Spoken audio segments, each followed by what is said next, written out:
अस्सलाम वालेकुम, how you guys. आज हम पढ़ेंगे जी इफेक्ट्स ऑफ टैरिफ और कोको मंजूर आपकी खिदमत में हाजिर है जी। Teacher, trainer and life coach. This is my cell number, this is YouTube link where you can have around 250 videos, जिसके लिंक आपको नीचे डिस्क्रिप्शन में मिल जाएंगे। अच्छा जी, अब तक हम पढ़ चुके हैं टैरिफ क्या होता है और इसकी कितनी किस्में हैं। आप वो वीडियोस पहले देख लें, अगर आपने नहीं देखी हैं तो नीचे आपको डिस्क्रिप्शन में उसका भी लिंक मिल जाएगा।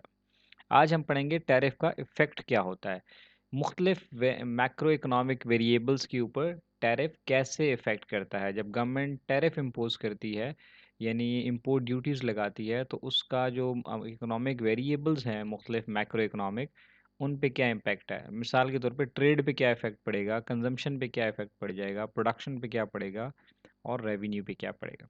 तो ये चंद एक वेरिएबल्स हैं जिनको भी हम देखेंगे कि इन पर टैरिफ का क्या इफ़ेक्ट आता है। फॉर एग्जाम्पल फर्स्ट है ट्रेड, यानी बिजनेस पे, ट्रेड पे क्या इफेक्ट आएगा, ये जो इंटरनेशनल ट्रेड हो रही है उस पर क्या इफेक्ट आएगा। So it is impact the tariff on the quantity of the goods imported and the goods sold in the domestic market. यानी वो जो कि हम इंपोर्ट कर रहे हैं जितनी भी, उसके ऊपर टैरिफ का क्या इम्पैक्ट आएगा।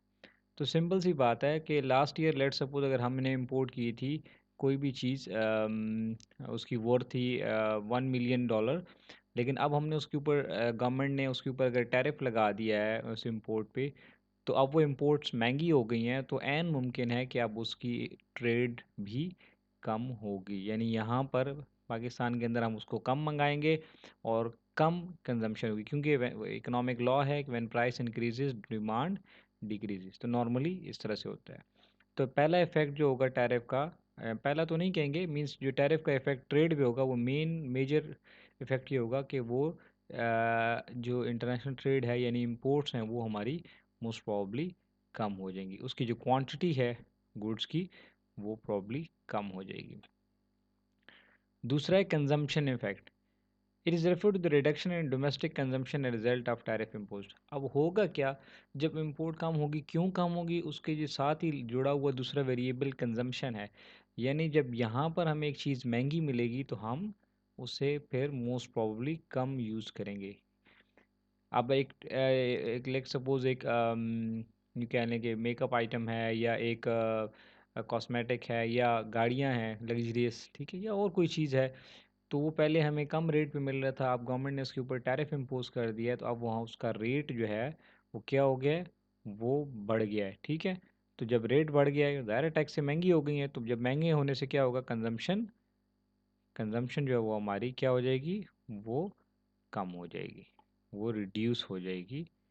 क्यों, इस वजह से कि अब वो चीज़ महंगी होगी। So as a price of commodity would increase, the result of the tariff its demand in the market would decline. तो क्या होगा, कंजम्पशन क्या हो जाएगी ओवरऑल इंपोर्टेड गुड्स की, मोस्ट लाइकली कम हो जाएगी। गवर्नमेंट के रेवेन्यू पे क्या इफेक्ट पड़ेगा, गवर्नमेंट का revenue obviously most will likely to be increase, वो इंक्रीज होगा, क्योंकि ज़ाहिर है पहले गवर्नमेंट 1% टैक्स चार्ज करती थी लेट सपोज, अब वो गवर्नमेंट ने टैक्स रेट यानी इंपोर्ट ड्यूटी यानी टैरिफ जो है वो बढ़ाकर 2% कर दिया है। तो अब ऑब्वियसली 1% से अगर लेट सपोज उन्हें 1 लाख आ रहे थे, तो अब हो सकता है 2% लगाने से अगर कुछ डिमांड कम भी हो गई है तो 1.25 लाख, 1.5 लाख, 2 लाख कुछ ना कुछ उसके इनकम इंक्रीज हो गई होगी। हम पहले पढ़ चुके हैं टाइप ऑफ टैरिफ में कि किस तरह से कैलकुलेट होता है। तो government revenue collected by the government will likely to increase, जितना टैक्स लगेगा गवर्नमेंट को उतना ही रेवेन्यू बढ़ता चला जाएगा। प्रोडक्शन पे क्या इफेक्ट पड़ेगा, due to imposition of tariff the imported goods become expensive and hence the demand for the domestic good will increase. तो जो डोमेस्टिक प्रोडक्शन होगी वो मोस्ट लाइकली बढ़ेगी, और ये एक ऑब्जेक्टिव भी होता है टैरिफ लगाने का। गवर्नमेंट इसलिए भी टैक्स या टैरिफ लगाती है ताकि लोग इम्पोर्टेड गुड्स को यूज़ ना करें और डोमेस्टिकली प्रोड्यूस गुड को यूज़ करें। मिसाल के तौर पे शूज़ जो हैं वो हम खुद भी बना रहे हैं और शूज़ हम बाहर से भी इंपोर्ट कर रहे हैं। तो क्या होगा, अगर इंपोर्टेड शूज़ बहुत महंगे हो जाएंगे तो मजबूरन कुछ लोग जो हैं वो इंपोर्टेड शूज़ को छोड़कर, सारे तो नहीं छोड़ेंगे लेकिन कुछ लोग छोड़ेंगे इंपोर्टेड शूज़ की कंजम्पशन, और क्या करेंगे, लोकली प्रोड्यूस यानी डोमेस्टिकली प्रोड्यूस शूज़ को इस्तेमाल करना शुरू कर देंगे। तो उससे क्या होगा, डोमेस्टिक जो हमारी इंडस्ट्री है वो ग्रो करना शुरू हो जाएगी, उनकी डिमांड बढ़ेगी और वो ज़ाहिर ही बात है वो ऐसा-ऐसा ग्रो करेगी। So this ultimately leads to increase in the domestic production of the similar commodities. तो हमारी डोमेस्टिक प्रोडक्शन जो है वो क्या होगी? वो ग्रो करेगी। तो क्या हुआ जी, हमारी प्रोडक्शन ग्रो कर सकती है, हमारा गवर्नमेंट का जो रेवेन्यू है वो मोस्ट प्रोबेबली ग्रो करेगा, कंजम्पशन जो है वो इम्पोर्टेड गुड्स भी वो कम हो जाएगी, और क्या होगा, ट्रेड भी हमारी यानी इंपोर्ट्स जो हैं वो भी हमारी कम होंगी। ये एक जर्नल से इम्पैक्ट है टैरिफ के। 100% तो ऐसा नहीं होता, लेकिन मोस्ट लाइकली ऐसा होता है। अब इसको हम ग्राफिकली देखते हैं कि ये कैसे इफेक्ट होगा। अब इसको आपने गौर से समझना है। देखिए ये है मुल्क के अंदर डिमांड कर्व, ठीक है, किसी भी चीज़ की। ये है उसी चीज़ की प्रोडक्शन, उस चीज़ की प्रोडक्शन मुल्क के अंदर क्या है। अच्छा, प्राइस पी पे ये इक्विलिब्रियम हो रहा है, लेकिन करंट क्या है? At the lower price the domestic consumer will consume Q W. अब अगर ये प्राइस हो, ठीक है, ये प्राइस है, तो इस प्राइस के ऊपर ये डी एस यानी सप्लाई हमारी कितनी है? Q W. इसको लेट सपोज 10 ले लें, कोई भी ले लें, 10 मिलियन या जितना भी है। और हमारी डिमांड क्या है इसके ऊपर? ये देखेंगे डिमांड कर्व है रेड वाली। तो ये जो है ये है हमारी क्यू डब्ल्यू। तो इसको अज्यूम कर लें कि ये 10 है, ठीक है, और ये है जनाब 40, मिसाल के तौर पे। तो हम ये कह लेंगे कि क्या है, डिमांड मुल्क के अंदर 40 यूनिट्स है और 10 जो है वो लोकल प्रोडक्शन है। तो गैप कितना आ जाएगा ये सारा? ये आ गया जनाब 30 यूनिट का।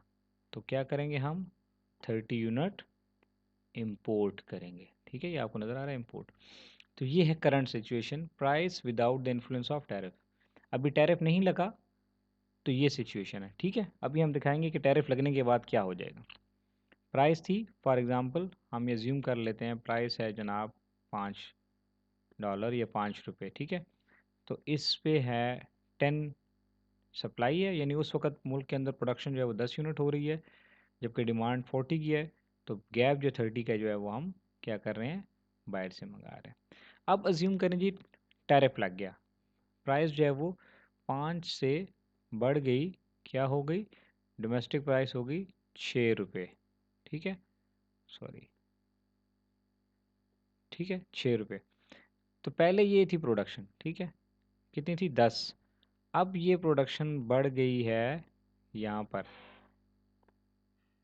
ये देखें, अब इस प्राइस पर ये प्रोडक्शन है, ठीक है। तो ये जनाब हो गया अभी 10 से बढ़कर फॉर एग्ज़ाम्पल हो गई 20, ठीक है। अब जब प्राइस बढ़ी है तो क्या हो गया? सप्लाई भी बढ़ गई। पहले ये थी प्राइस 5 थी, तो सप्लाई जो थी वो 10 थी। अब टैरिफ लग गया, प्राइस बढ़ गई। तो आपने पढ़ा है लॉ ऑफ सप्लाई में, माइक्रो इकोनॉमिक्स में, प्राइस बढ़ती है तो सप्लाई भी बढ़ती है। अब ये सप्लाई जो है ये 20 हो गई, पहले थी 10 अब 20। अब उधर क्या हुआ, जब प्राइस बढ़ती है तो डिमांड कम हो जाती है। डिमांड पहले थी 40, अब ये देखें कम हो गई है। पहले ये थी, ये देखें हमारा ये प्राइस था पीस डायरेक्ट, तो ये आ रही थी यहाँ पर। तो ये हमने पहले बोला था ये 40 है, ठीक है। तो अब यहाँ पे कम हो गई है, क्यों कम हो गई? कि प्राइस ये नई वाली प्राइस आ गई है ये, और इस प्राइस से यहाँ पर हमारा ये इंटरसेक्ट कर रही है डिमांड कर्व को। तो ये अब हो गया हमारे पास, लेट सपोज कम होकर रह गया 30, ठीक है, ये एज्यूम कर लेते हैं। अब ये हमारे पास जो गैप रह गया है वो है कितने का? 20 is the supply and 30 is the demand. तो अब हमारे पास जो गैप रह गया वो है 10 यूनिट का। पहले कितना गैप था? 30 यूनिट का। तो जब टैरिफ लगता है तो क्या होता है? डोमेस्टिक सप्लाई यानी डोमेस्टिक प्रोडक्शन बढ़ जाती है, इंक्रीज़ हो गई 10 से 20 तक। डिमांड यानी कंजम्पशन जो है वो कम हो जाती है, वो 40 से 30 पे आ गई है। ओवरऑल जो ट्रेड है वो भी कम हो गई। पहले हम 30 यूनिट इंपोर्ट करते थे, अब हम सिर्फ 10 यूनिट इंपोर्ट करते हैं। So the overall effect is a reduction in import, increase in domestic production and higher in consumer price. और prices obviously बढ़ गई हैं क्योंकि टैरिफ लग गई। So this was all about the effects of tariff. Hope you understood the concept. अगर video समझ आ गई है, अच्छी लगी है तो please do share with others ताकि और लोगों का भी फ़ायदा हो जाए। Thank you very much.